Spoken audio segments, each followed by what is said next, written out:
Église baptiste, ne vous laissez pas rebaptiser lorsque vous avez été baptisé. Vous l'avez fait de tout votre cœur et de tout votre amour.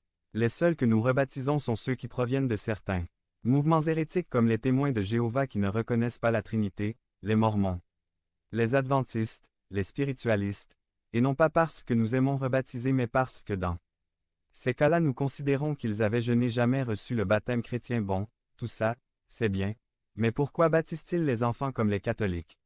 Non, nous avons déjà expliqué que le baptême chrétien n'est pas la même chose que le baptême catholique. Nous ne croyons pas que le sacrement administré aux enfants enlève le péché originel. Nous croyons que le baptême comme sceau de l'alliance inclut aussi les enfants comme la circoncision le fait aussi, les incluait. Gen 17, 10-11 Ceci est mon alliance, que vous garderez entre moi et vous et votre postérité après vous. Tout mâle parmi vous sera circoncis. Tu circonciras donc la chair de ton prépuce, et ce sera un signe de l'alliance entre moi et toi, et dès l'âge de 8 jours, tout mâle parmi vous sera circoncis, selon vos générations. Acte 2, 39 Car la promesse est pour vous, et pour vos enfants, et pour tous ceux qui sont loin, en aussi grand nombre que l'Éternel notre Dieu appellera. Que sera pour vous le baptême, afin que vous ayez la puissance dans la lutte contre le péché. Lorsque Jésus-Christ fut baptisé, Dieu parla. Celui-ci est mon Fils bien-aimé. Et ensuite il fut emmené au désert pour être tenté et la tentation était toujours. Si tu es le Fils de Dieu aujourd'hui, Dieu confirme la relation avec toi et que tu es son Fils pour toujours et cela te rendra victorieux dans la bataille. Il y a un péché qui t'a tourmenté et qui t'a vaincu pendant longtemps. Pour cela, il faut la puissance victorieuse du Christ à ceux qui reçoivent le Christ comme Sauveur. Dieu leur dit. Celui-ci est mon Fils bien-aimé, en lui je me complais. Mais ces paroles étaient pour Jésus-Christ, pas pour nous. Non, ils sont aussi pour nous. 472. JN 17, 26 Je leur ai fait connaître ton nom, et je le ferai connaître encore davantage, afin que l'amour dont tu m'as aimé soit en eux, et moi en eux. C'est le témoignage que Dieu rend en cette heure de mai dans les tribulations. Dans les afflictions de cette vie. Cette vérité vous soutient et vous donne la victoire et ne réfléchissez pas à, comme j'ai été sage de recevoir Jésus-Christ dans ma vie.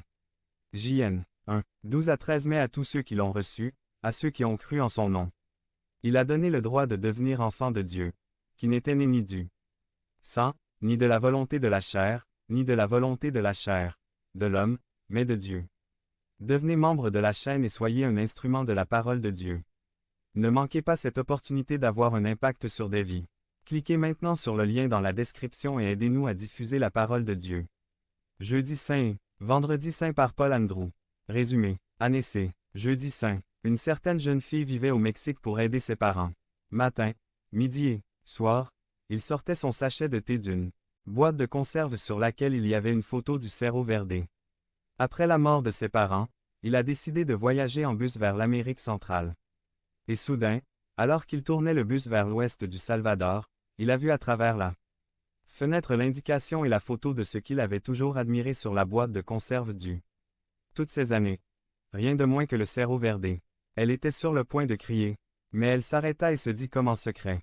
Ça existe vraiment. Cela existe depuis le début. Jésus dit à sainte Faustine. Oh, si seulement les âmes savaient qui vit. Dans nos églises, il n'y aurait pas tant d'outrage et tant d'irrespect dans ces lieux sacrés. 409. La raison pour laquelle de telles situations se produisent est que le sanctuaire est le lieu objectif où ces ministres sacrés offrent le sacrifice, mais en réalité, tous ceux qui sont présents peuvent se joindre à eux et s'offrir de tout cœur en conjonction avec le prêtre officiant étant entendu